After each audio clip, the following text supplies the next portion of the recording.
Muito bem, minhas amigas, meus amigos do Minha Palestra Online, Polo Palestrantes, sejam todos muito bem-vindos, sejam todas muito bem-vindas à minha casinha, ao meu estúdio. Eu sou Gustavo Reis, estou tendo a honra de estar na companhia de vocês. Peço perdão pelo breve atraso, estava só garantindo que estava tudo funcionando aqui, tudo redondinho, tudo conectado, para que eu possa oferecer a vocês uma boa experiência nessa tarde de sexta-feira, 24 de abril de 2020, dia 35 ou 40 da pandemia, nem sei mais, né, desse distanciamento social que deixou todo mundo louco, em especial a essa categoria profissional de que eu orgulhosamente faço parte e que está sentindo mais do que virtualmente todas as outras categorias a pressão do momento, que são os professores. E é claro que quando eu faço referência a professores, eu estendo essa referência a todo mundo que trabalha com educação,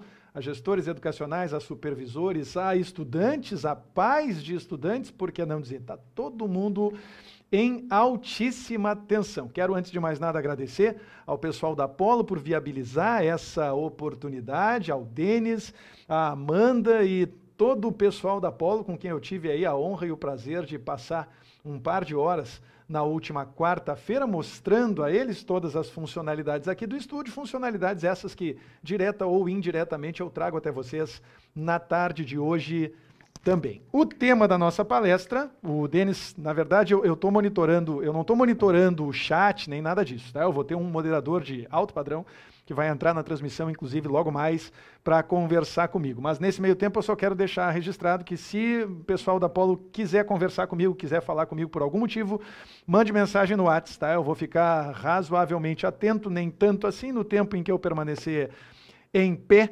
apresentando os meus poucos slides, não são muitos, é verdade, nesse caso, no caso de hoje especificamente. Prometo ser breve, porque é uma sexta-feira de muitas novidades, inclusive na esfera nacional, na esfera federal, mas se vocês eventualmente precisarem, deem um toque aqui no meu telefone, tá? Eu vou ficar atento, ele não vai fazer barulho, ele está no silencioso, mas eu normalmente fico atento a esses sinais para garantir que a gente tem uma boa experiência.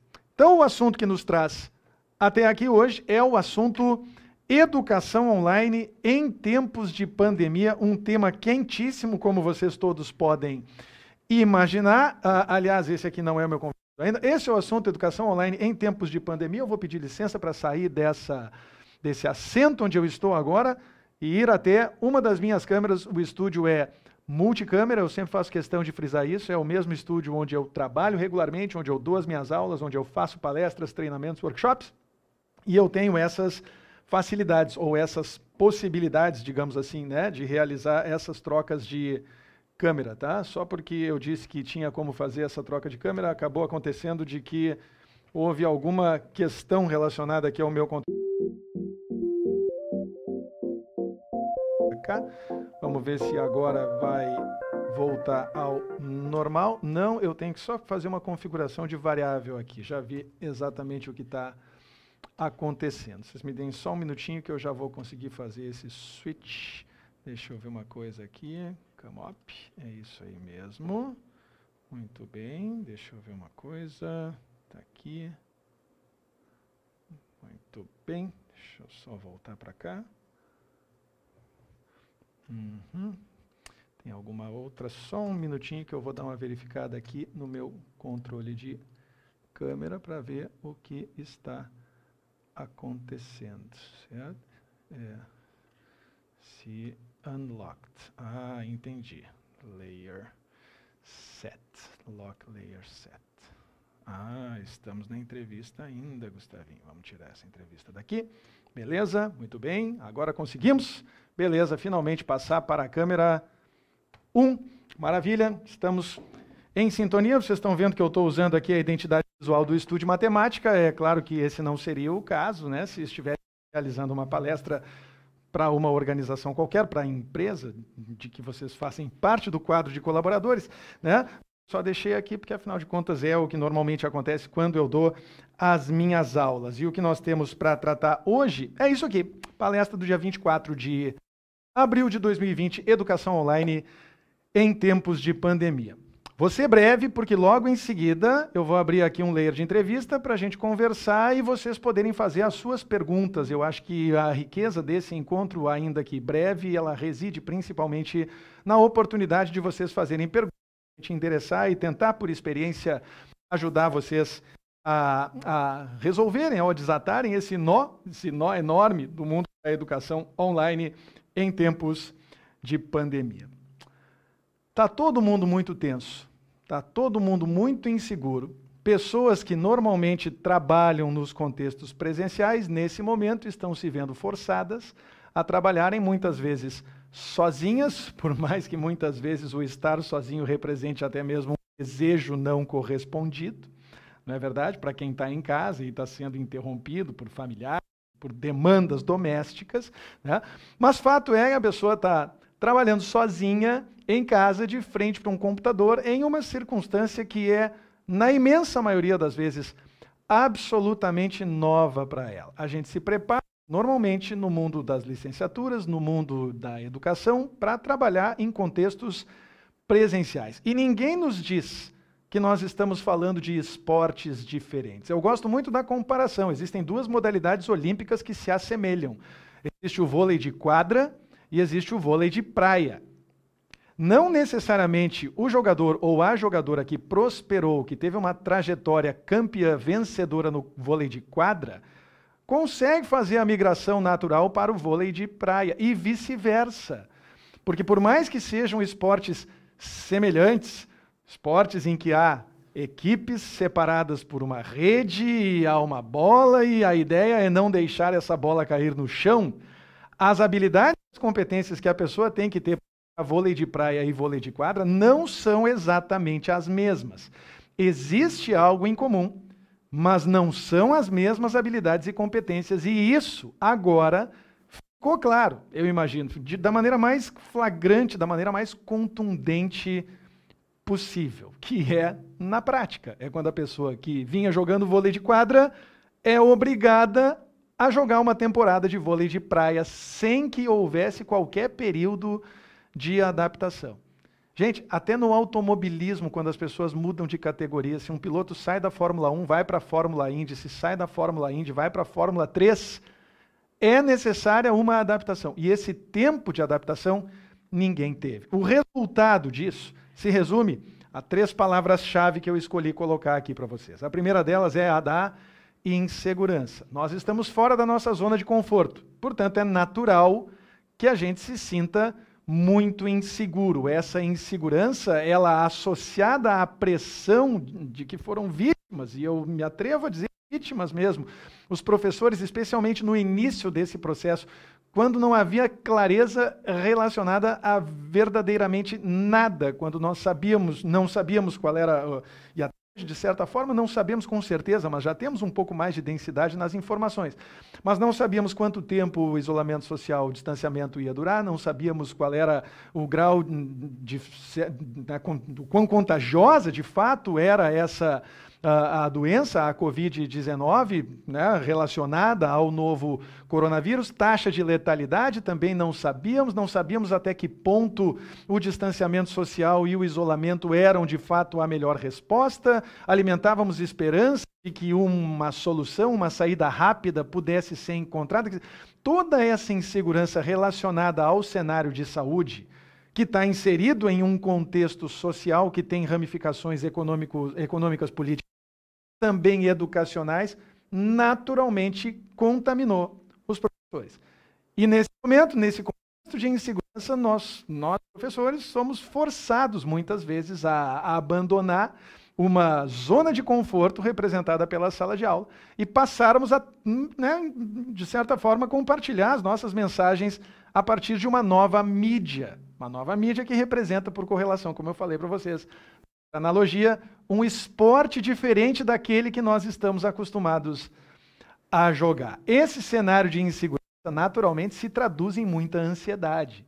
E quando nós estamos ansiosos, quando nós estamos ansiosas, é absolutamente impossível a gente se sentir confortável, especialmente se estamos realizando uma tarefa nova, que se revelou para nós em um contexto de muita insegurança. Insegurança essa muitas vezes potencializada pela própria incerteza relacionada à manutenção do nosso próprio vínculo empregatício, do nosso contrato de colaboração com alguma organização, instituição, com alguma entidade ou empresa. E se nós somarmos a isso o terceiro ingrediente, bom, aí nós temos uma mistura realmente explosiva. Eu, seguidamente, que eu dou para organizações educacionais ou para palestras relacionadas ao tema educação em outras organizações não necessariamente educacionais no seu objeto, na sua missão, como é o exemplo do Sebrae, por exemplo. Já palestrei várias vezes no Sebrae, por intermédio, inclusive, da Polo Palestrantes.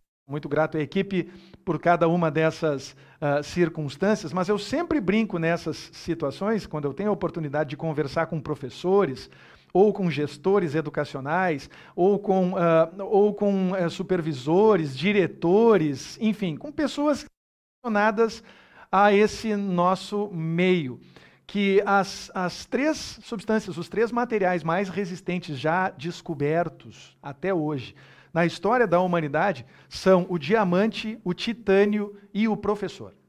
E eu fico muito feliz ao saber que há professores assistindo a essa live, porque se você fizer a sua autocrítica, você vai ver que você, muito provavelmente, em algum aspecto do exercício do seu ofício, você é uma pessoa muito resistente. Você prefere não mudar. Isso é a característica simples de pessoas que apresentam esse traço, a resistência como um de seus elementos característicos. Eu até brinco, teve uma ocasião recente em que eu participei de um congresso de gestores.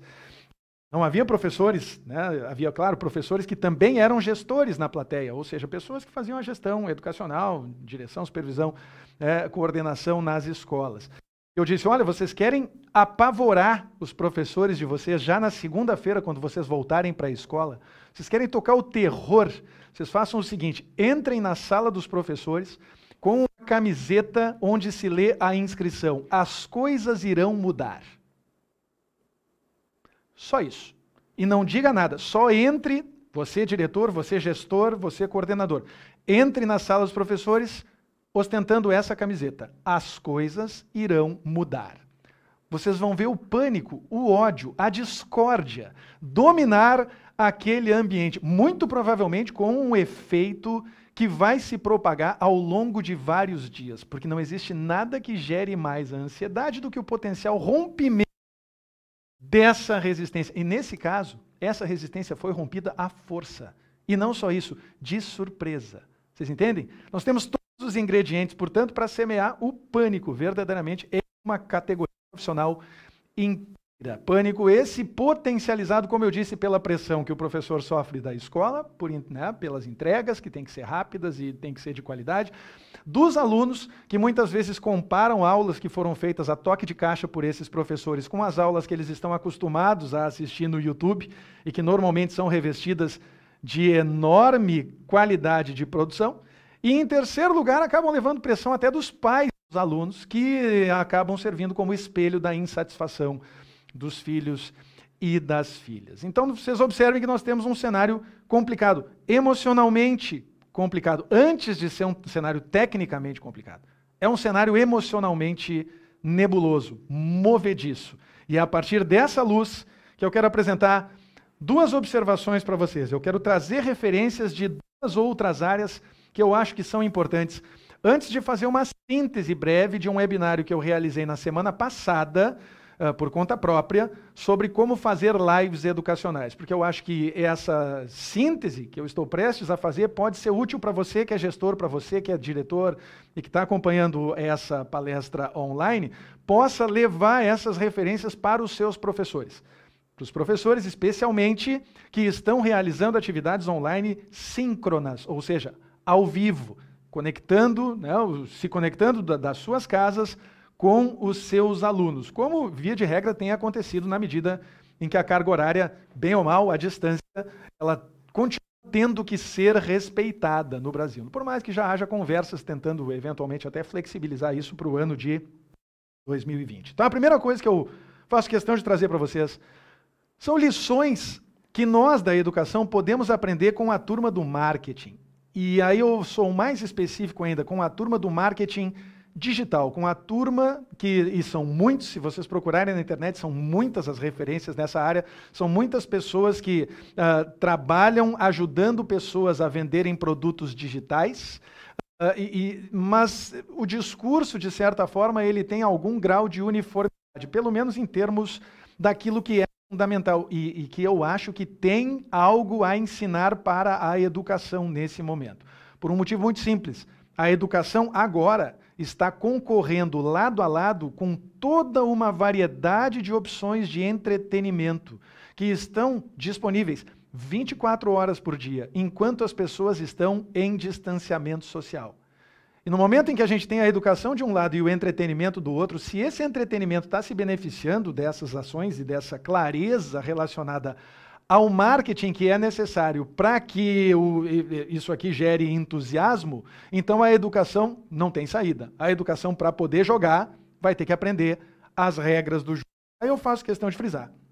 Quando a gente fala em marketing digital, o conceito de público é um conceito muito importante. Se você tem uma página na internet, se você tem um perfil no Instagram, por exemplo, se você tem uma página no Facebook, ou se você tem uma conta no Twitter, né? O que a gente chama de base são todas as pessoas que estão conectadas a você por intermédio dessa propriedade social.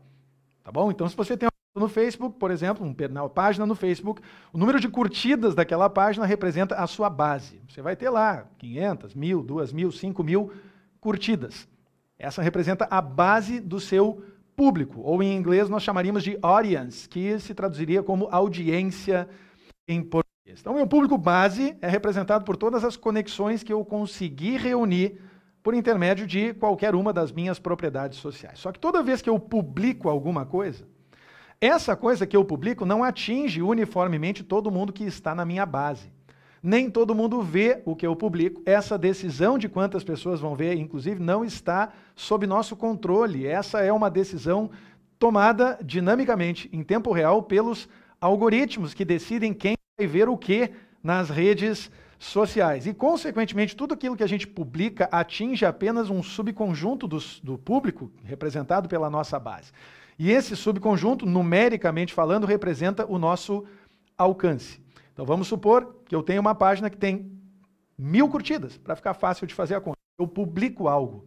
Olho nas estatísticas e está lá escrito que o alcance foi de 150 pessoas.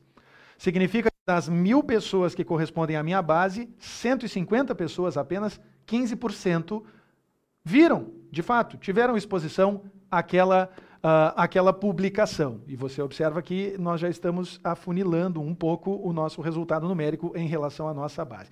Como se não bastasse, nem todo mundo que vê a publicação interage com ela. E existem muitas ferramentas de interação. A interação pode acontecer de maneira tão simples quanto por intermédio de uma curtida, de um coraçãozinho, mas também pode surgir a partir de um comentário, a partir de uma marcação de mais alguém, que é melhor ainda do que um comentário, quando você marca alguém para ver aquela publicação que você viu, mas acha que a outra pessoa não viu, ou até mesmo por intermédio de um compartilhamento, tanto reservado quanto aberto. Eu posso compartilhar algo por uma mensagem de WhatsApp, eu também posso compartilhar algo por intermédio de uma republicação na mesma rede social, na minha propriedade ou em outra rede. Tudo isso representa o que nós chamamos de engajamento. Então vocês vejam, nós temos uma base que normalmente é bem ampla. Essa base se reduz quando a gente pensa em alcance, porque nem todo mundo que está na nossa base vê todas as nossas publicações. O alcance se reduz mais ainda quando a gente pensa na quantidade enorme de pessoas que passam batido pelas nossas publicações e verdadeiramente se engajam com essas publicações. Ou seja, revelam assim que essa publicação teve relevância. Eu não vejo muita gente no mundo da educação trabalhando nesses 3 níveis. Trabalhando em base, em aumentar a base, trabalhando em alcance, ou seja, criando conteúdo de valor para que os algoritmos percebam que aquele conteúdo é bom, gera engajamento e, portanto, merece ser mostrado para mais pessoas. E também eu vejo pessoas trabalhando no engajamento porque muitas vezes aparece o comentário e o comentário fica sem resposta. Ou seja, você não está fazendo nada para persistir o engajamento, para fazer com que a pessoa que se engajou se sinta recompensada por intermédio de uma curtida no seu comentário, ou de um comentário em réplica ao seu comentário, ou de um agradecimento por mensagem direta, tudo isso pode acontecer e garante que o seu engajamento vai continuar em alto nível. As pessoas falam na educação o tempo todo em engajamento. Porque as pessoas não se engajam com os conteúdos que nós publicamos. Ótimo, não se engajam, mas o que você está fazendo para promover esse engajamento? De que forma você está trabalhando para aumentar o seu alcance? De que forma você está trabalhando para expandir a sua base? Tudo isso são conceitos fundamentais do mundo do marketing digital. Eu realmente acho que não são devidamente explorados pelas empresas, pelas organizações, pelas instituições que são específicas da área de educação. E eu acho que existe muito a ser feito, principalmente nesses 3 primeiros níveis, especialmente levando em consideração que muitas vezes, especialmente agora, né, em caso de pandemia, né, uma emergência, em que os alunos não têm escolha, eles têm que assistir. Mas é claro, nada impede o aluno de ativar a sua câmera, de abrir uma aba nova no navegador e de ficar ali fazendo corpo mole, como fazem em sala de aula, a gente sabe, de ficar ali fazendo corpo mole, fingindo que está assistindo, quando na verdade a gente sabe que ele está longe daquilo. Tudo bem? No mundo do marketing digital, a gente tem um 4º nível, tá? Que é esse nível de conversão. É quando a gente tenta pegar essas pessoas que se engajaram e fazer, literalmente, elas abrirem a carteira, fazerem elas pagarem um boleto, passarem o seu cartão de crédito e comprarem alguma coisa que nós temos para vender. Claro que conversão não se resume a isso, mas no frigir dos ovos todo mundo tem que pagar as contas. Na imensa maioria das vezes vocês vão ver conversão como tradução de venda, né? A concretização de uma venda, algo que deu retorno financeiro. Claro que em certas circunstâncias a conversão pode ser baixar um e-book em PDF ou alguma coisa do gênero, mas enfim, eu não quero falar de conversão, porque eu sei que muitas das pessoas que estão assistindo estão associadas a secretarias de educação, municipais, estaduais, e esse não é o caso, né? Se a gente está trabalhando na rede pública, a gente não vai pensar em vender alguma coisa para os nossos alunos. Mas isso não omite você, não exime você da responsabilidade de trabalhar base, alcance e engajamento, com as armas que tem. Muito importante sempre pensar nisso. E em segundo lugar, eu peço que vocês aprendam com o mundo da linguística. Eu fiz um mestrado em design, com ênfase em design estratégico aplicado à educação. E o foco do mestrado foi design de discurso. Eu queria saber o que professores e professoras poderiam dizer, poderiam falar, como eles poderiam se comunicar, de modo a favorecer respostas emocionais positivas dos seus alunos, de modo a incentivar a percepção de proximidade dos seus alunos em relação a eles próprios, professores e professoras. Certo? Não vou entrar no mérito, em detalhes a respeito da dissertação em si, mas quero apresentar para vocês algo que me chamou muito a atenção e em que eu acho que as pessoas não pensam, mas deveriam pensar. São as dimensões de resposta emocional. Isso vai ser novidade para muita gente do mundo da educação conhece as dimensões de aprendizagem, domínio de aprendizagem da taxonomia de Bloor, lá da década de 50, que são o domínio cognitivo, o domínio comportamental e o domínio afetivo. Toda vez que a gente ensina alguma coisa para alguém, a gente impacta a cognição, a gente impacta o comportamento e também a gente impacta a emoção. Mas quando a gente olha para a emoção com momento, a gente percebe que existem certas dimensões de resposta emocional que a gente pode eventualmente explorar. Por exemplo, existe uma dimensão chamada de dimensão do prazer. Em outras palavras, como é que aquilo que a gente diz pode fazer uma pessoa se sentir feliz ou pode fazer com que a pessoa se sinta triste? Então pense assim, prazer é alegria e tristeza, certo? Simples assim. Existe uma segunda dimensão que se chama dimensão da ativação. Aqui no Sul, no Rio Grande do Sul, nós diríamos que essa é a dimensão de se sentir pilhado. Entusiasmo é a dimensão da ativação. Eu me sinto entusiasmado para fazer isso, eu me sinto meio indiferente, meio sonolento em relação a isso. Certo? Então vocês observem que essas dimensões elas são ortogonais, nós diríamos em matemática, elas são independentes. Eu posso transmitir uma mensagem que gera prazer nas pessoas, mas que não desperta nelas o entusiasmo. Ao mesmo tempo, eu posso mandar a elas, eu posso endereçar a elas uma mensagem que deixa elas meio tristes, mas entusiasmadas para mudarem aquela situação. Vocês estão entendendo? Então, nem sempre que o prazer está ativado, a ativação também está, né? O prazer em alta não significa ativação em alta. Essas dimensões, elas operam de forma independente. E existe uma terceira dimensão chamada de dimensão da dominação, que é basicamente eu me sinto capaz, eu me sinto empoderado a fazer isso versus eu me sinto incapaz, eu acho que eu não tenho recursos, eu acho que eu não tenho ferramentas para fazer isso. Então vocês vejam que vocês têm alegria, entusiasmo e capacidade como 3 dimensões ortogonais independentes de resposta emocional, ficam muito evidentes dependendo daquilo que a gente escolhe dizer. E é importante que professores e professoras tenham consciência disso, porque muitas vezes professores e professoras entram numa aula online completamente freestyle, sem saber, sem ter a menor ideia do que eles devem e do que eles não devem dizer. Na minha pesquisa ficou muito claro, mais palavra-chave para vocês, que existem 3 caminhos que são interessantes de se... Não existem regras absolutas nesse mundo da linguística, tá? A gente faz questão de frisar. Design de discurso é uma ciência nova, tem muitos movimentos acontecendo nessa área para que a gente possa impactar as pessoas a partir daquilo que a gente diz. Mas o fato de estar revelado aqui não significa que vá funcionar para você. Isso eu vou deixar claro. Então, uma coisa que ficou clara, por exemplo, foi a declaração de encantamento, que é quando o professor se declara encantado pela matéria que está prestes a ensinar. Especialmente se essa declaração acontecer antes da aula propriamente dita, e mais importante ainda, se essa declaração for verdadeiramente genuína. Tem que ser genuína. Não vai fazer isso em todas as aulas, você professor que está tendo ideia agora, de dizer assim, hoje a aula é de feudalismo. Eu adoro feudalismo. Hoje a aula é do governo do Getúlio Vargas. Eu adoro Getúlio Vargas. Hoje a aula é de regime militar. Eu adoro regime... Não. Vocês estão entendendo? Não é assim. Tem que ser autêntico.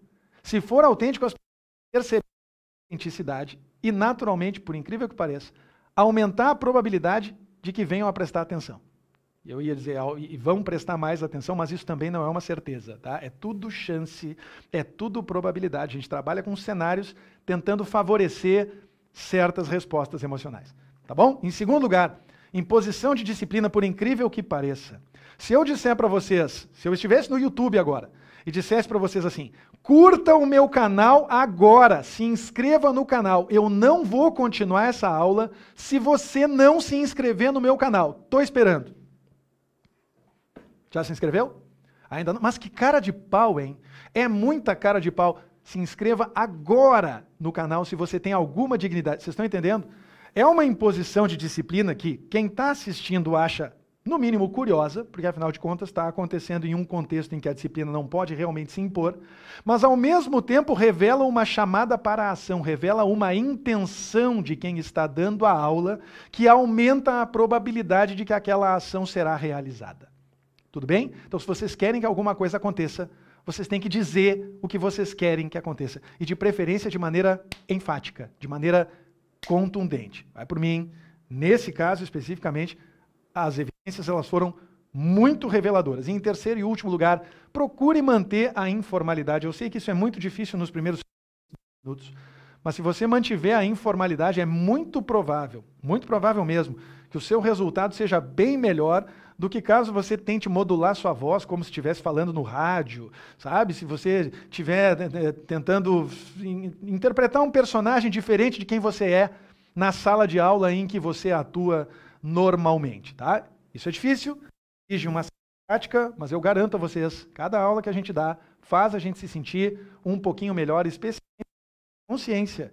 Se a gente trabalhar e investir energia para fazer com que a informalidade impere, tá bom? Isso é muito importante. No meu webinar de quarta-feira, já encaminhando quarta-feira passada, já encaminhando a nossa aterrissagem, eu falei nas 3 etapas de produção de lives, de aulas online ao vivo, síncronas, certo? Ou seja, transmitidas durante a realização. Essas 3 etapas são o planejamento, a produção e a distribuição. Eu vou fazer uma síntese das top 3 ideias de cada uma dessas fases, bem rápida, para a gente poder passar para as perguntas. Imagino que sejam muitas. Mara, tá? Incentivo vocês, façam perguntas, viu? Denis, isso aumenta a probabilidade da pessoa fazer pergunta. Faça a sua pergunta agora, tá bom? Vamos lá, quem você vai ensinar? Conhecer, normalmente para quem vem do presencial isso é fácil, vocês já conhecem os alunos. por mais que em 2020 tenham passado pouco tempo com eles. Mas se você já tem outras experiências anteriores dando aula para as mesmas séries, é bastante provável que você já entenda mais ou menos como é o perfil do aluno na escola em que você dá aula. E, portanto, ter essa clareza, ter esse discernimento, seguramente é algo que pode ajudar vocês a conquistarem um resultado melhor ao realizarem essas aulas. Quer seja por ajuste de linguagem, quer seja por, digamos assim, proposta de nível de dificuldade, enfim, tudo isso que a gente leva em consideração, pautando, é claro, essas decisões a partir do que sobre as pessoas que nós pretendemos ajudar. Em segundo lugar, você precisa ter consciência, mais do que ter uma infraestrutura de acesso top, sólida, é consciência das limitações da sua infraestrutura de acesso, certo? Você precisa saber qual é a taxa de upload, a taxa de download, as velocidades da sua banda larga. Você precisa entender que é melhor se conectar usando um cabo do que usando Wi-Fi. Você precisa ter a consciência de que o canal de Wi-Fi que você está usando, especialmente se você estiver em um condomínio com muitos apartamentos ou com muitas casas muito próximas umas das outras, pode estar congestionado e isso pode degradar a qualidade da sua conexão. Tudo isso tem que ser levado em consideração antecipadamente, no momento em que você se dispuser a realizar uma transmissão online ao vivo. Em terceiro e último lugar, muitíssimo importante, valorize muito o áudio, certo? O áudio é mais importante do que o vídeo, eu sempre digo isso. Tá? Se o áudio dessa transmissão que você está assistindo agora estivesse um lixo, muito provavelmente metade ou mais de vocês já teriam desistido de mim no início da transmissão. Esse é o nível de importância do áudio, ele é decisivo, ele faz a pessoa decidir se quer continuar ou não, antes mesmo de ouvir a mensagem que está prestes a ser compartilhada, tá bom? Então, se quiserem o meu conselho, microfone de lapela, baratinho, tem no Mercado Livre para vender. Se quiser subir um pouquinho de nível, um microfone direcional, preferência ligado num mixer, se tiver essa possibilidade. Mas, de novo, se não tiver, telefone celular, microfone de lapela especial para celular, tem muitas marcas, muitos modelos disponíveis no Mercado Livre, nas principais lojas do e-commerce do Brasil. Fica a dica, se você quiser dar um up instantâneo nas suas aulas online ao vivo, por favor, valorize o áudio. Em segundo lugar, durante, sempre, no início da aula, diga o que você veio fazer. Hoje nós estamos aqui para falar sobre, certo? Essa é uma declaração de intenções, e vocês vão entender onde eu quero chegar no terceiro item. Em segundo lugar, medida em que a gente dá aula, e aí é mais uma dica pedagógica do que uma dica técnica, tá? Procure lembrar que no mundo online, normalmente as aulas são mais breves, mas nem por isso você deve abrir mão de usar uma estratégia de visitar 2 conceitos para frente e sempre voltar um antes de dar mais 2 passos para frente. Ou seja, você precisa resgatar constantemente o que você está apresentando, certo? Sob pena de você perder alguns deles no meio do caminho e no momento em que você perde no online, a decisão de ir para a rede social, para o YouTube, para o Twitter, para o TikTok, ela é instantânea, certo? Por isso, é sempre importante garantir que você não perde ninguém ao longo do caminho e essa costura tem funcionado bem ao longo dos 10 anos em que eu pessoalmente tenho realizado aulas online ao vivo via internet. E em terceiro lugar, nada mais justo. Se você disse no início que tinha chegado para fazer alguma coisa, no final diga o que você fez. Ou seja, valide a sua carta de intenções. As pessoas esquecem disso, esquecem do básico, mas no momento em que você diz isso, você está não só se sentindo bem por ter cumprido a sua promessa, mas também, por incrível que pareça, ajudando as pessoas que estão em casa ali assistindo a fixarem o que você acabou de dizer.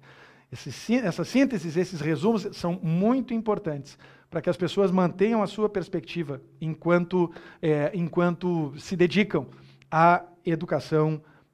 E, finalmente, top 3 depois. Faço questão de dividir com vocês.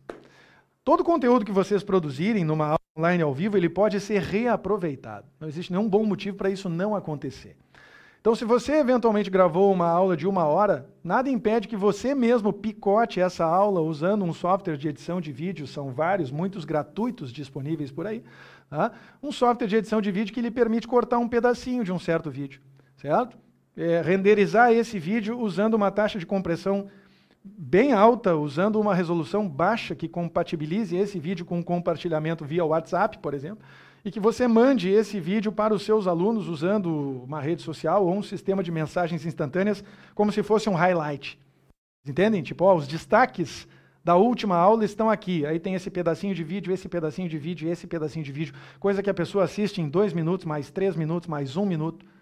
E, eventualmente, ela consegue ter pelo menos uma noção, caso ela não tenha tido a oportunidade de assistir a sua aula ao vivo. Acho que isso tem potencial para fazer muita diferença, especialmente nesses contextos emergenciais, em torno dos quais a gente está conversando hoje. Em segundo lugar, peça feedback. Você tem os seus alunos, peça feedback aula por aula. Terminou a aula hoje, e aí? Melhorou hoje? Como é que está a aula em relação à aula da semana passada? Nem todo mundo vai participar. De novo, base, alcance e engajamento. Nem todo mundo vai se engajar. Mas as pessoas que se engajarem, vocês podem ter certeza, elas vão fazer isso porque elas querem muito lhe ajudar. E você não pode abrir mão de ajuda nesse momento de insegurança, de ansiedade e nesse momento, principalmente, de rompimento de resistência. E em terceiro e último lugar, valorize as métricas.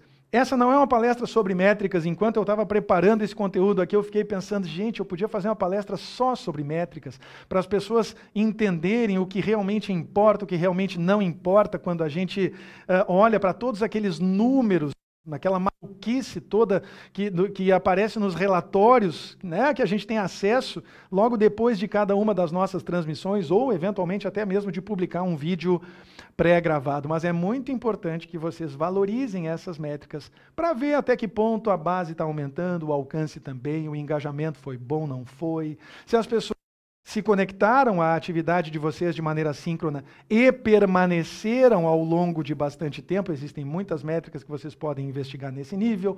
Qual foi o nível de interação, comentários, curtidas, compartilhamentos, tudo isso forma um enorme mosaico de métricas que você tem que levar em consideração. Se você quiser melhorar, observa, eu vou ser bem categórico nesse comentário. Só existe um jeito de melhorar. É medindo o que nós queremos que melhore.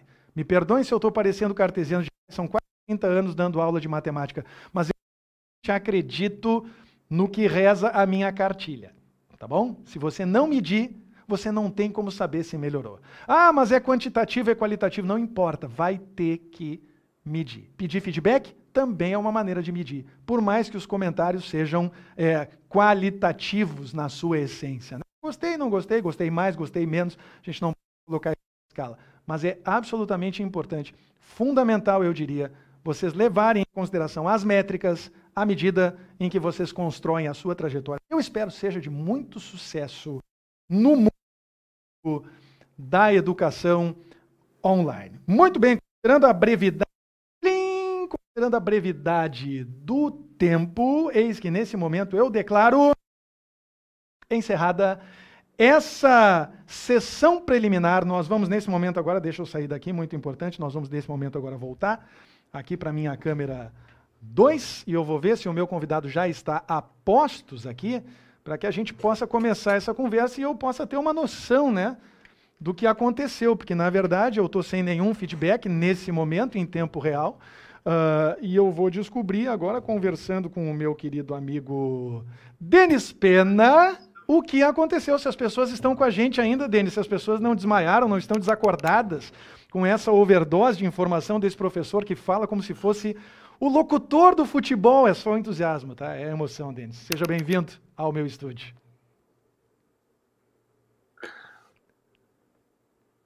Você ouve? Não te estou ouvindo, Gustavo. Eu estou ouvindo, pera aí um pouquinho, deixa eu ver se eu corrijo isso aqui. Vou até fazer o seguinte, só um instantinho.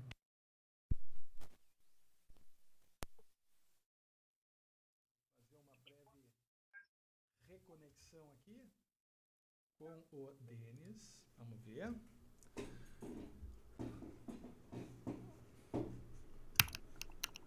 Interessante isso aqui, Denis, porque está chegando o meu vídeo, mas não está chegando o meu áudio para o Denis agora. Era para estar chegando áudio e vídeo. Vamos ver se eu desabilito aqui essa conexão. Opa, só um instantinho.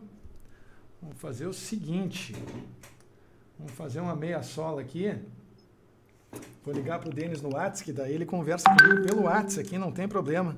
E a gente consegue monitorar, que a imagem dele está aqui. Gustavo? Só um instantinho, deixa eu ligar aqui no áudio, Denis. Porque é o seguinte, a curiosidade agora é que nós fizemos um teste antes, né, Denis? Caiu? Oi. Aí? Oi, deixa eu pegar um foninho. Tá, olha só. Beleza. O Denis está pegando um fone ali agora. Deixa eu ver uma coisa. Agora lhe ouço. Tá me ouvindo? Ah, agora sim. Tá, o mais incrível agora é essencialmente o seguinte, as pessoas estão te ouvindo aqui e estão ouvindo a mim também na transmissão. Só que eu, para te ouvir, tive que fazer uma troca de pneu aqui com o carro em movimento e ativar o WhatsApp no meu ouvido. Tá, mas as pessoas estão te ouvindo, tá tudo certo. Te ouço bem, tá tudo tranquilo. Então vamos lá. Primeiro de tudo, parabéns pela aula curta, né, pelo nosso devido ao tempo, mas sensacional e realmente várias perguntas e funcionou. Como você comentou, várias perguntas depois que você falou, as perguntas começaram a pipocar. Eu digo, chamada para a ação. Isso tem nome em inglês, tá, Denis? CTA, Call to Action. Chamada para a ação. Tem que ter na aula também. Exatamente. E aí, eu trouxe uma que eu achei bem legal aqui, que eu acho que a gente podia começar por essa, que é da Iracema, professora de Iracema lá de Brasília. No caso de aula online gravada, minha escola não autorizou aulas por videoconferência. Como engajar os alunos? A gente estava falando, né? Normalmente aulas ao vivo, né, elas funcionam bem melhor, né, nesse sentido de conseguir engajar e manter a pessoa. Mas se por um acaso não é possível, a escola não permitiu, tem alguma coisa que dê para fazer também no gravado para manter o engajamento das pessoas? Ou aumentar? Em primeiro lugar, se for ou não importa, né? A professora Iracema, que eu estou pensando que eu já conheço até pessoalmente, ela foi num aulão meu lá em Brasília, viu, Denis? Ela pode confirmar no chat aí, inclusive. É uma querida, a gente se mantém em contato desde então. Tá? Então, se for a Professema, um beijo. Se não for, um beijo também. Né? Tá tudo certo, né? Não tem problema, mas eu imagino que seja. Tá? O que eu ia dizer nesse caso? O meu mestrado, Denis, ele foi ancorado em aulas pré-gravadas. Tá? Eu não fiz o mestrado observando respostas emocionais em pessoas que estavam assistindo ao vivo. Porque eu, pessoalmente, achava, justamente como a Iracema já está percebendo, eu achava mais desafiador tentar entender como eu poderia pré-produzir essas aulas. Tá? E o que eu percebi nesse primeiro momento foi que existem, de fato, assim como eu revelei a vocês, a questão da declaração de encantamento, a questão da imposição de autoridade e a questão da informalidade, existe um conjunto de práticas, digamos assim, discursivas, que os professores podem levar em consideração no momento em que estão gravando as suas aulas. Tá? Não precisa ser algo que acontece necessariamente enquanto a interação direta está acontecendo. Quando a interação direta acontece, melhor ainda.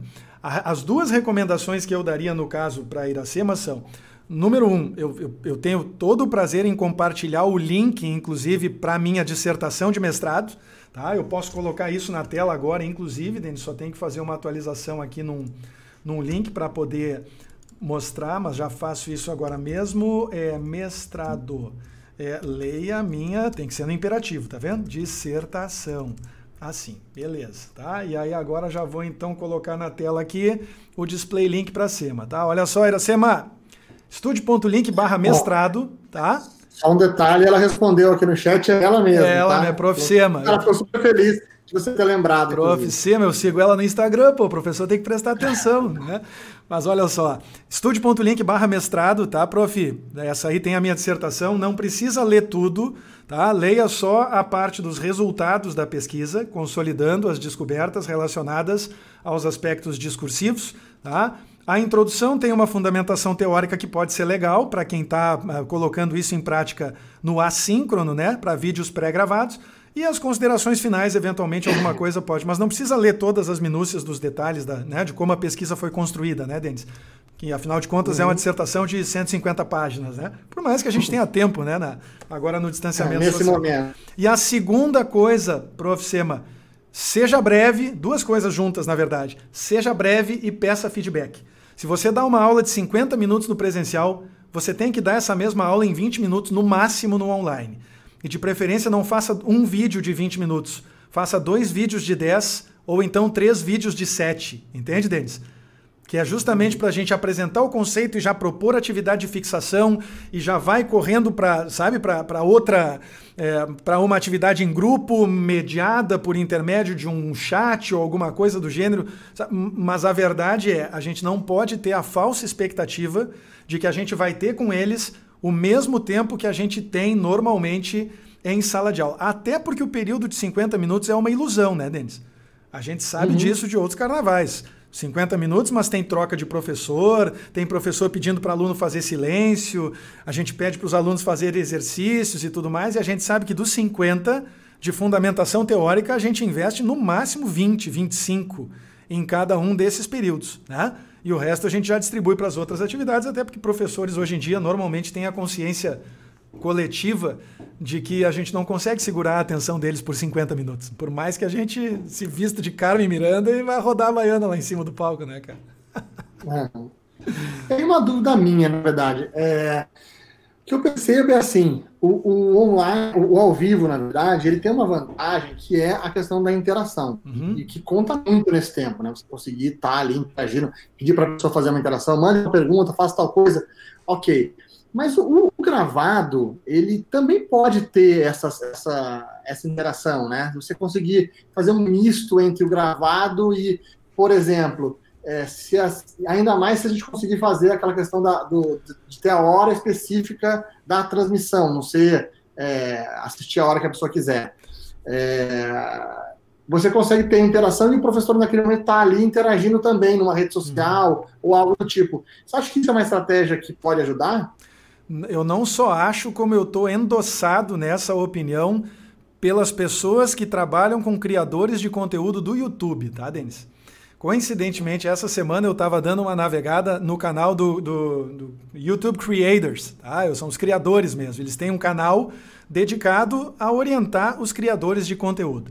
E aí, tempos atrás, eles publicaram lá os 10 mandamentos, tá? Os 10 mandamentos dos criadores de conteúdo que conseguem alavancar os seus canais, que conseguem ter 100 mil inscritos para ganhar a primeira plaquinha, 1 milhão de inscritos para ganhar a segunda, né? Aquele negócio que as pessoas gostam de ostentar, né? Eu digo sempre, eu continuo trabalhando. O Estúdio Matemática tem hoje 82.500 inscritos. Estamos chegando lá, devagarinho.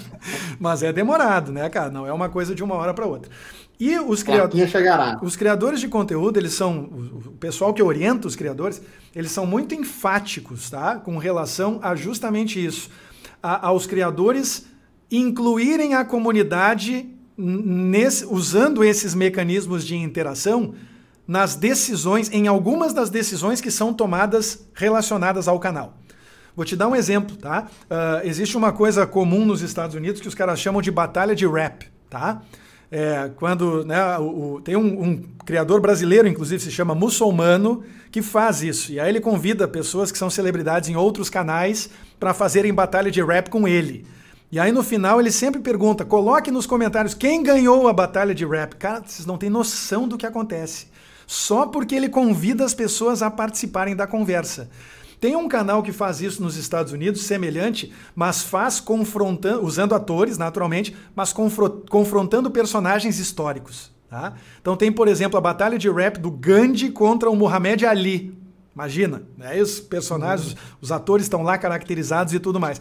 Sempre que chega no final, eles perguntam assim, quem ganhou e quem vai para a próxima fase? E os comentários, cara, é uma chuva de comentários, uma coisa maluca, que são coisas tão simples por um lado, né, Denis? De convidar as pessoas para a conversa, mas ao mesmo tempo tão raras em um momento em que a sociedade parece mais preocupada com pronunciamentos, com verdades absolutas, em não convidar as pessoas para conversar, como consequência da polarização nefasta que a gente viu em todas as áreas ao longo dos últimos 10, 15 anos, né? Que não custa lembrar. Eu acho importante as pessoas lembrarem, as pessoas entenderem que às vezes um movimento tão simples quanto convidar a pessoa a emitir a sua opinião, no meu caso mais especificamente, incentivar contundentemente a pessoa a manifestar a sua opinião, é algo que pode fazer muito a diferença em termos da manutenção do engajamento. Porque uma coisa é certa também, Denis, engajar uma vez todo mundo consegue. O problema é manter. O problema é fazer a pessoa que já se engajou se engajar de novo. É pertencimento, né? Quando a pessoa participa, ela dá a opinião dela e ainda a opinião dela vale de alguma coisa, ajudou a definir, aí é pertencimento que gera engajamento. Perfeito. E aí tem uma questão, eu sempre tive dúvida, por exemplo, você pega a Netflix, por exemplo, ela solta uma série, às vezes ela solta todos os episódios de uma vez, La Casa de Papel, e você assiste a hora que você quiser, qualquer episódio, e só tem algumas que você tem o episódio no momento certo que ela vai ser estreia. Por exemplo, Game of Thrones, por exemplo. E a gente percebe que, nesse caso, parece que naquele momento que está todo mundo assistindo aquilo ao mesmo tempo, e aí gera as pessoas comentando e participando em rede social, isso gera um burburinho muito maior, né? Isso também está dentro disso, né? Da pessoa todo mundo está naquele mesmo momento assistindo aquela mesma coisa, ter o horário certo, né? Isso gera a pessoa estar mais próxima daquilo, né? Ou você acha que não? Eu diria mais também, existem 3 estratégias quando a gente pensa, por exemplo, em ter uma presença em alguma propriedade social. Vamos tomar como base o YouTube nesse caso, né, Denis? Porque eu acho que é adequado, né? Estamos falando de uma plataforma que existe para que vídeos sejam compartilhados. As pessoas, elas podem trabalhar em nível de canal, elas podem trabalhar em nível de série e elas podem trabalhar em nível de vídeo, certo? Ou seja, cada vídeo no meu canal é um vídeo cujo engajamento eu vou trabalhar. Ou uma série de vídeos no meu canal é algo, né, em que eu vou trabalhar. Ou então, todos os vídeos do meu canal são vídeos em que eu vou trabalhar. Dependendo da estratégia, a gente vai ter movimentos diferentes que a gente vai realizar, né? Para poder não só conquistar, mas também nutrir esse engajamento, tá? Às vezes, tem certos canais em que a gente vê, e não só o canal do YouTube, aí a gente vê em todas as propriedades sociais, em que as pessoas elas são mais recompensadas por regularidade do que por geração de expectativa. O que eu quero dizer com isso? Quem segue o canal sabe que naquele canal sai vídeo toda quinta-feira às 19 horas. Entendeu? Então esse é o que está trabalhando o engajamento por regularidade. Versus a pessoa que diz assim, olha, semana que vem na quarta-feira nós vamos lançar o primeiro episódio de uma série. E aí essa série vai ter episódio quartas e sábados ao longo de 4 semanas. Entende? A gente já está trabalhando com uma geração de expectativa que se oferece num modelo diferente do modelo de quem opta por engajar a partir de consistência. E o resultado disso tudo, dessa pequena reflexão, basicamente não existe regra. A gente tem que tentar, né, experimentar e encontrar o caminho que funciona melhor, dependendo da natureza do conteúdo que a gente está produzindo, especialmente em se tratando de conteúdo educacional. Eu venho do mundo do processo seletivo, né, Denis? E por muitos anos eu acompanhei o Enem, né, acompanho até hoje, né, por mais que eu não, de certa forma, não me alimente da urgência com que muitas pessoas tratam o Enem, que é dentro daquela ideia do eu preciso ser o primeiro a resolver as 45 questões da prova, sabe? Eu preciso dar o furo de reportagem. Cara, furo de reportagem. O Enem de 2019 eu ainda não resolvi, Denis. Sabe? Nós já estamos na metade, né? Daqui a pouco nós já estamos na metade de 2020, faz 6 meses que... Por quê? Porque eu não enxergo isso como algo indispensável para o meu canal. O meu canal é um canal de entusiastas de matemática, ele não é um canal de candidatos do Enem. Então, no momento em que eu resolver as 45 questões do Enem, para mim vai ser bom, porque eu vou soltar uma questão por dia ao longo de 45 dias. Né? E isso vai gerar algum movimento no meu canal. Mas entre a urgência do momento em que a prova acontece e a regularidade de poder soltar isso dali a algum tempo conta-gota, eu escolhi a segunda. E é isso que eu convido as pessoas a fazerem também, a analisarem o caso específico, o seu caso específico e tomarem as decisões a partir do que elas acreditam, e de números também, é claro, né? Mas a partir do que elas acreditam que vai ser o mais adequado.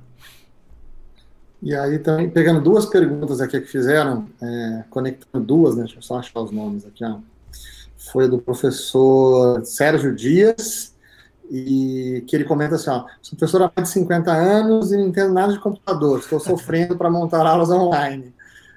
E depois da professora Eliseude, que falou, nesse tipo de crise, o que fazer para dar boas aulas sem ter experiência. Acho que você já comentou um pouco disso no discurso, mas queria que você falasse um pouquinho mais. As pessoas vão ter que aprender, né? Na prática, a verdade é essa, né? Ótimo. O Sérgio e o...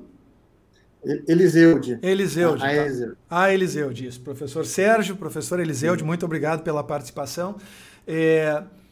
Eu vou falar para vocês dois algo que eu aprendi quando eu ainda estava no pré-vestibular, lá em 1990, em que eu acredito muito, tá? Eu verdadeiramente acho que a mídia é irrelevante e que a única coisa que tem realmente valor é uma aula boa, tá? Eu sei que às vezes isso é meio anticlimático, porque a gente acha, né, Denis, que se a gente aprimorar muito e sofisticar muito os nossos recursos e comprar câmeras e comprar iluminadores, eu faço isso porque, né, conforme a gente conversou, né, Denis, longamente, o Denis sabe disso. Eu faço isso porque eu gosto, eu faço isso por uma questão de formação, a minha formação original é em computação, então eu sinto muito prazer em fazer os meus sistemas funcionarem, né? Essas questões de troca de câmera, isso aqui que eu estou fazendo com o Denis agora, isso de poder colocar o nome dele embaixo dele, tudo isso foi programaticamente implementado aqui no meu estúdio por mim, né? Então é uma coisa que me dá prazer, mas que eu não necessariamente recomendo para todo mundo.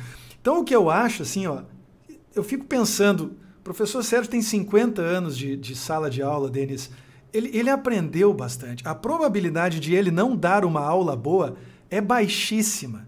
E eu pessoalmente acho que a internet, o mundo digital só tem a ganhar quando pessoas como ele, ainda que a toque de caixa, ainda que forçados pelas circunstâncias, se juntam a nós, que já estamos fazendo isso há algum tempo aqui nesse meio digital. E eu acredito mesmo que tanto o professor Sérgio, quanto a professora Eliseude, quanto os demais professores que estão aqui comigo, rapidamente vão perceber que a mídia é, de fato, irrelevante nessa jogada. Tem pesquisadores que mostram, Denis, que não existe nenhuma evidência científica ao longo dos últimos 70, 80, 90 anos de pesquisa na área de educação e de tecnologias aplicadas à educação que mostre de maneira flagrante uma melhora cognitiva vinculada ao uso de uma tecnologia específica.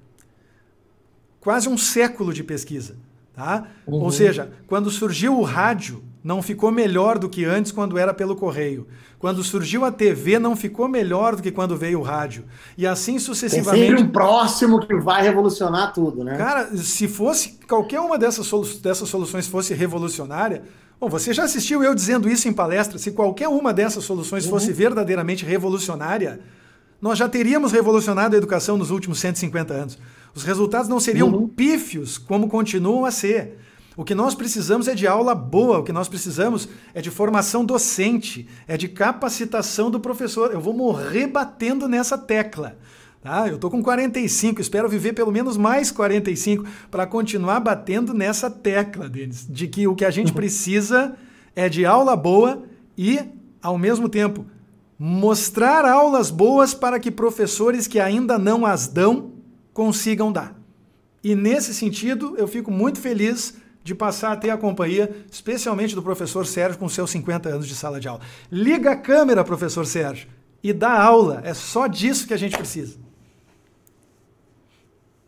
Perfeito. E aí, deixa eu fazer um questionamento, né? Ainda na pergunta que a professora Lacena tinha feito, que ela comenta, né? Ela comentou lá, a gente tem feito aulas gravadas porque a minha escola não autorizou fazer o ao vivo. Será que também isso não é um pouco do que você falou da resistência também? Porque muitas vezes é muito fácil falar só, não dá para fazer ao vivo. Será que não dá realmente? Será que foi pensado? Lógico, eu sei que tem todos os casos, tem vários complicadores, mas será que foi usado de criatividade, né, para poder tentar resolver isso?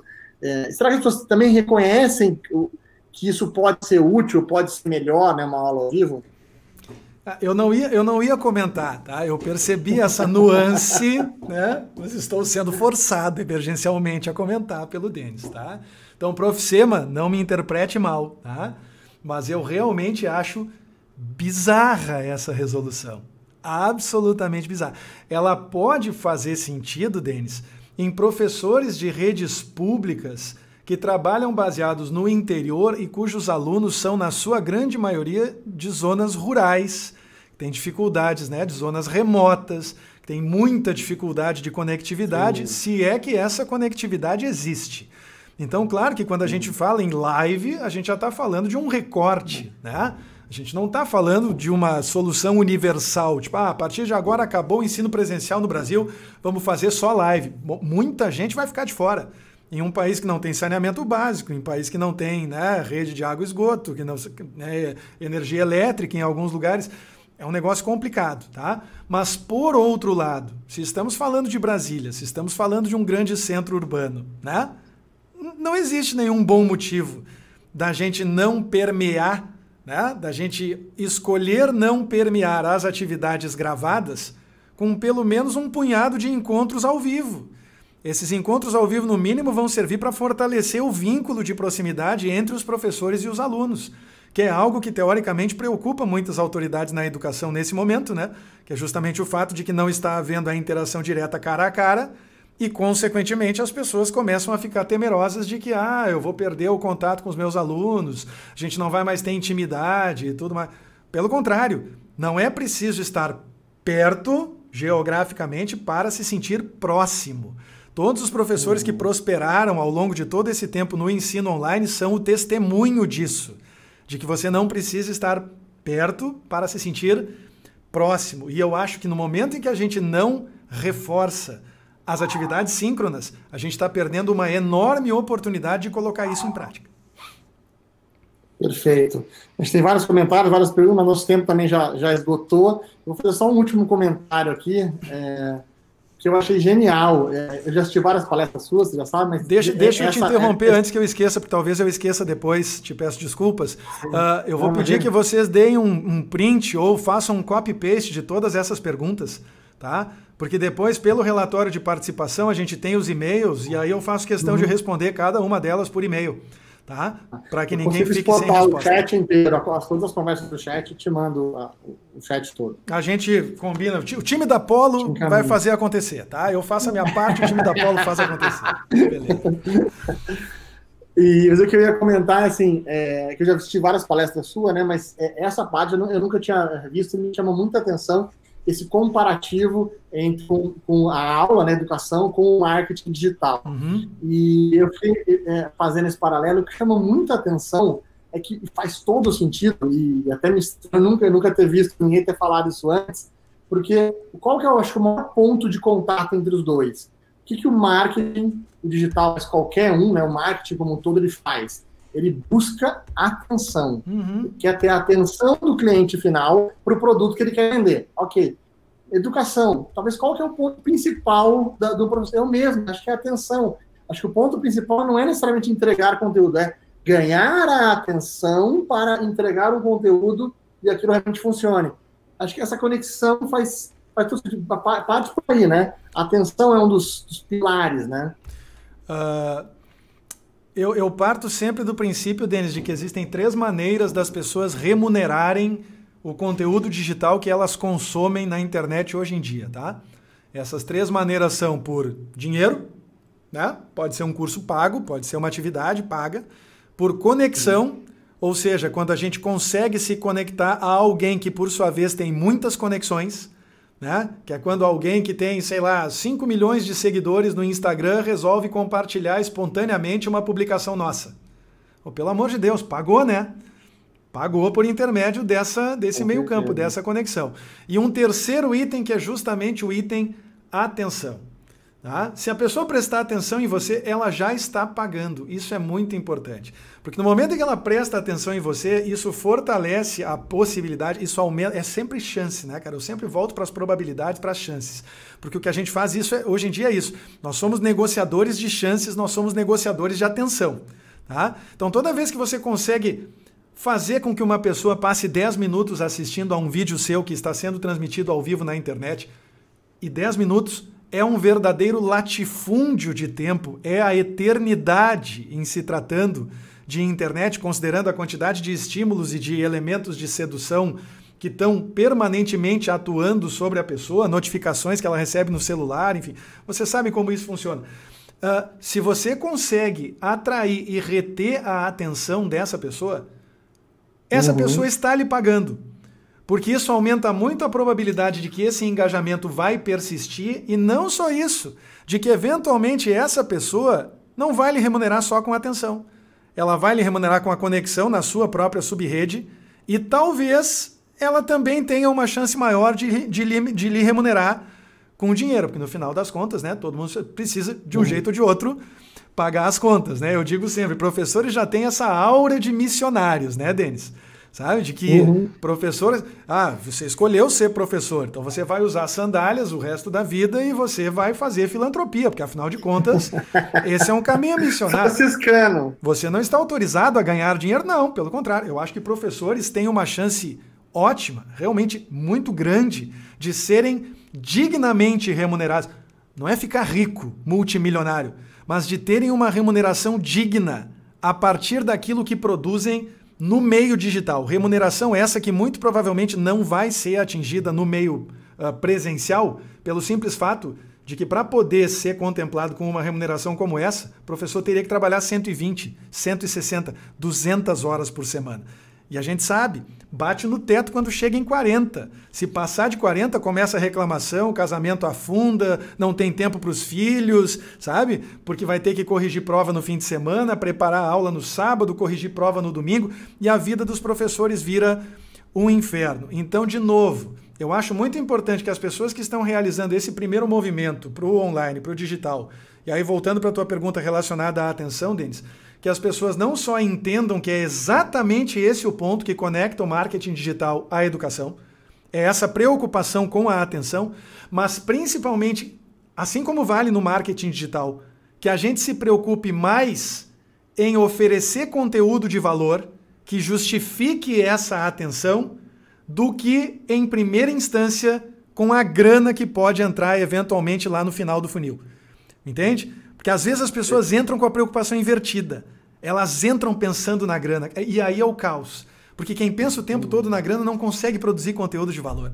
A internet está repleta de episódios, de cases que mostram isso acontecendo na prática, né? Então o que eu pessoalmente acredito que é legal? Faz o teu trabalho formiguinha, começa publicando conteúdo, testa, pede feedback, constrói uma base sólida, vai aumentando o alcance e engajamento, devagarinho, sem pressa, para virar referência, para ganhar notoriedade. E aí, depois de tudo isso, pensar, talvez esteja na hora de eu oferecer aqui uma coisinha que a pessoa vai ter que pagar um boleto para acessar. Nessa ordem, tá, Denis? Mas tu tem toda a razão, muito importante. Nós somos brokers de atenção. Perfeito. E aí posso fazer só uma última pergunta? Eu tô por vocês. É o seguinte, eu já falei que o tempo encerrou, mas assim, você não tem como resistir. Ó. Aqui a Luciana Teixeira, ela mandou uma carinha chorando e falou, não responderam a minha pergunta ainda. Aí não tem como falar, não. Mandou uma carinha chorando, triste, participando. Ela fez vários comentários, então não posso deixar. Né? Cara, eu tô por você. Vamos deixar assim, ó. Pode esgotar as perguntas aí, Denis. Por mim não tem problema. Eu vou ser breve nas respostas, tá? Prometo ser breve para não atrapalhar demais o horário das pessoas aí também, os demais compromissos. Ela perguntou uma coisa mais ligada à produtividade, mas ela colocou assim, né? Como administrar o tempo para não trabalhar horas a mais por dia entre planejamento, execução das aulas, atendimento dos pais e tudo mais nesse contexto de home office? Fica tudo misturado, né? Gestão do tempo é saber priorizar e saber dizer não, né, Denis? Eu também dou treinamento de gestão do tempo. Acho que eu cheguei a comentar contigo isso em alguma vida passada. Que é agora que a gente está meio que se descobrindo. Né? A pandemia está fazendo eu abrir a caixinha de Pandora aqui. Né? Mas eu já dei treinamento de gestão do tempo, de produtividade e também de feedback, que é uma coisa que, como professor, a gente tem que dar o tempo todo. Não só dar, né? Mas também receber feedback, né? E estar disposto e de peito aberto, de coração leve para poder receber o feedback. Então, sendo breve na resposta, como é que é o nome dela mesmo, Denis? Desculpa. Luciana Teixeira. Luciana, deve ser prof. Luciana, professora. Isso, professora Luciana, tá? Muito obrigado pela pergunta. Então, de novo, tá?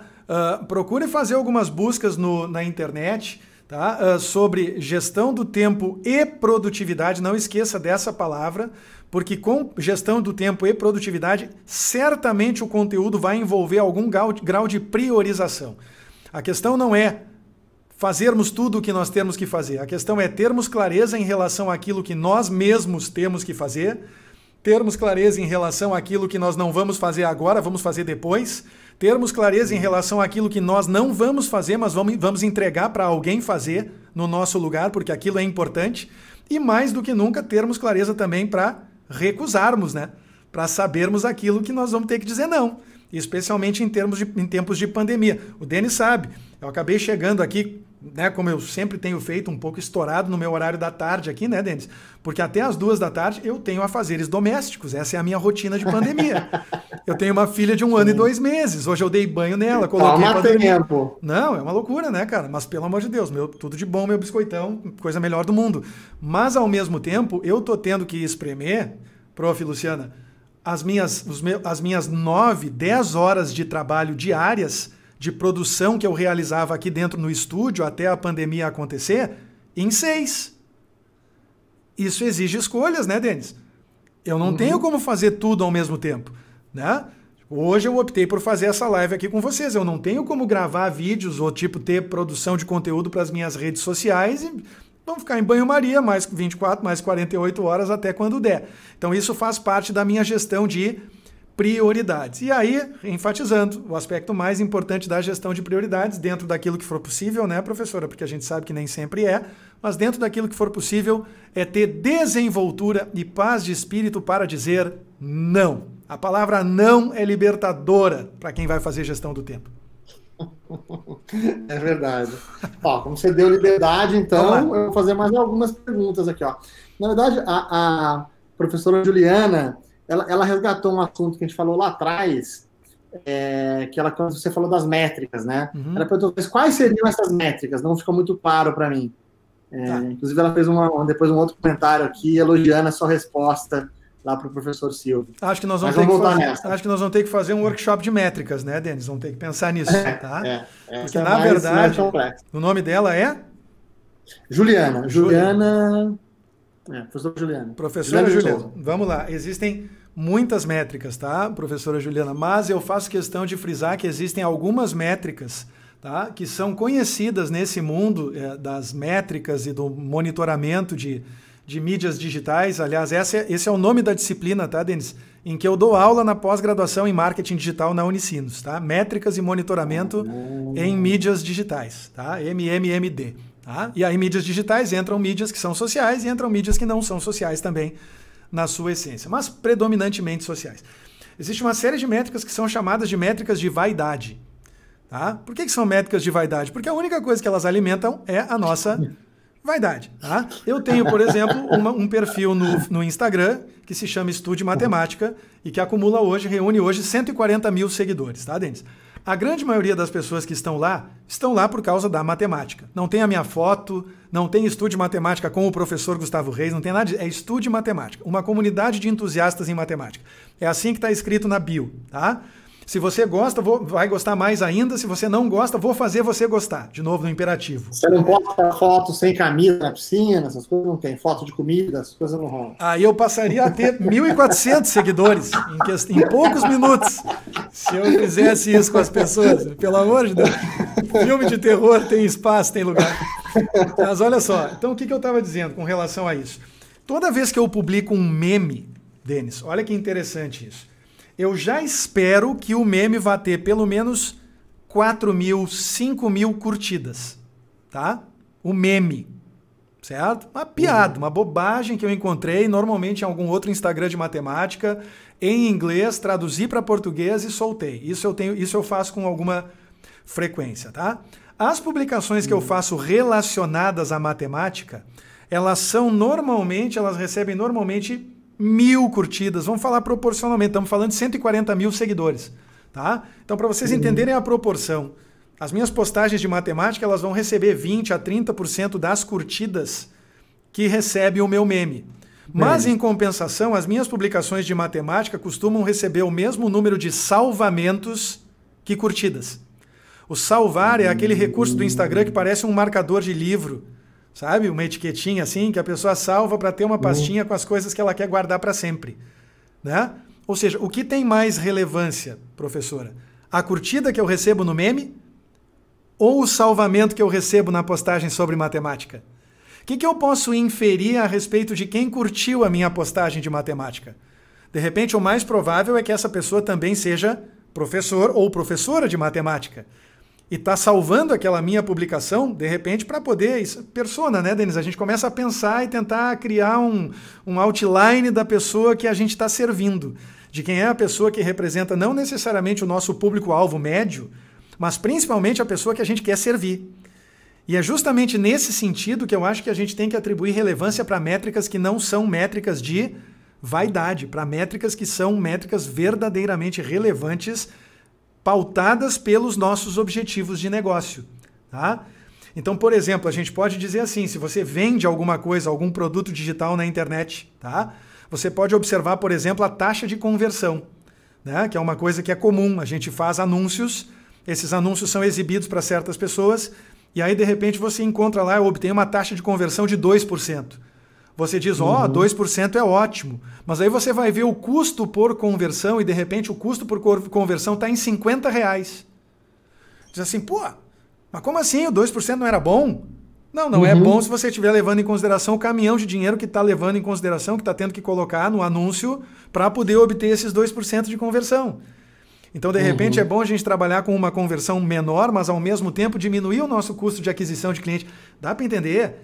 É disso que eu quero usar alguns exemplos, assim, sem me distanciar demais da educação, né, Denis?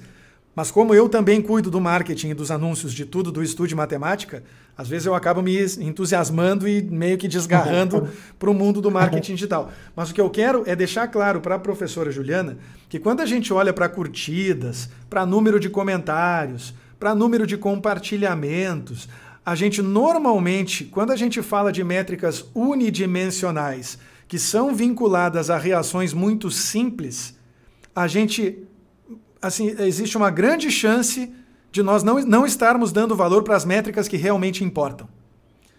Tá? Um último exemplo, para encerrar esse assunto, Denis. Número de visualizações de um vídeo no YouTube. Serve, sabe para quê? Sozinho, para nada. Não serve para nada. O que importa é uma coisa chamada watch time, que é tempo de exibição. E que, quando combinada com o número de visualizações, gera uma métrica relevante chamada tempo médio de visualização.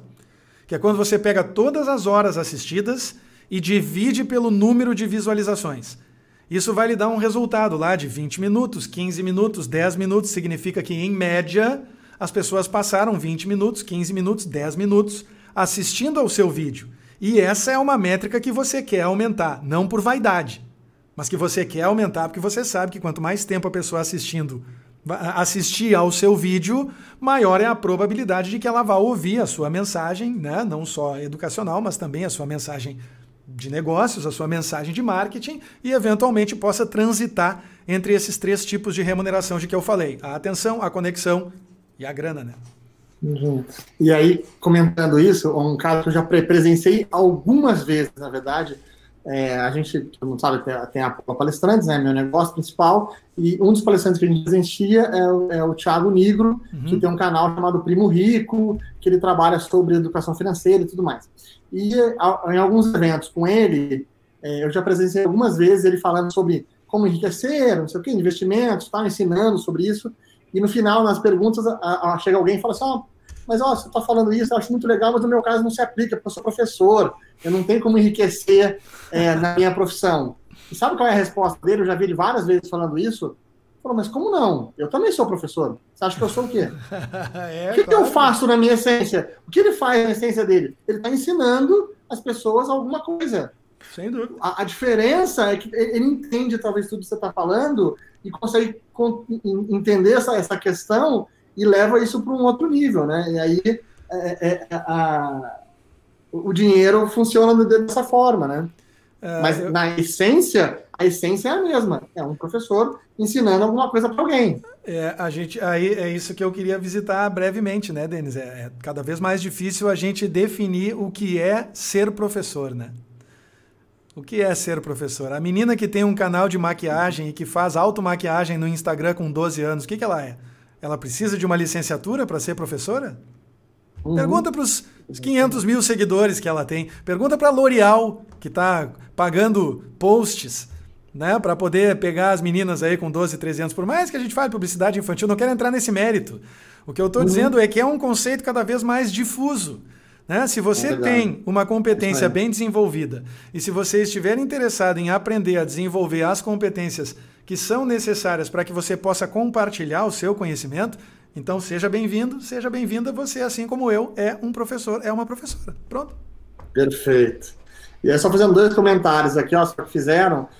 Primeiro, a professora Luciana comentou, né, que você comentou, que falou que ela agradeceu, achou ótima resposta, falou que é muito difícil realmente priorizar e tal, mas que ela adorou e vai sim priorizar, começar a dizer não para as coisas, e agradeceu. E aqui o professor Paulo Henrique comentou, ó, uma live sobre métricas podia ser bem legal, hein? Então, ó, já deixamos um gancho aqui, um convite para quem sabe uma próxima. Olha que bom para poder encerrar.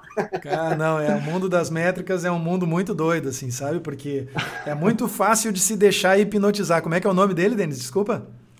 Paulo Henrique. Paulo Henrique, olha, eu não recomendo que você mergulhe de cabeça no mundo das métricas, tá? Não porque é raso, pelo contrário, porque é fundo e você vai, daqui a pouco vai sentir falta de ar. Mas, meu Deus, eu tô fundo demais. Mas realmente um mundo encantador, Denis. É uma coisa muito doida, assim, sabe? E, de novo, independente do objetivo de negócio ser receita, né? Gerar receita ou não.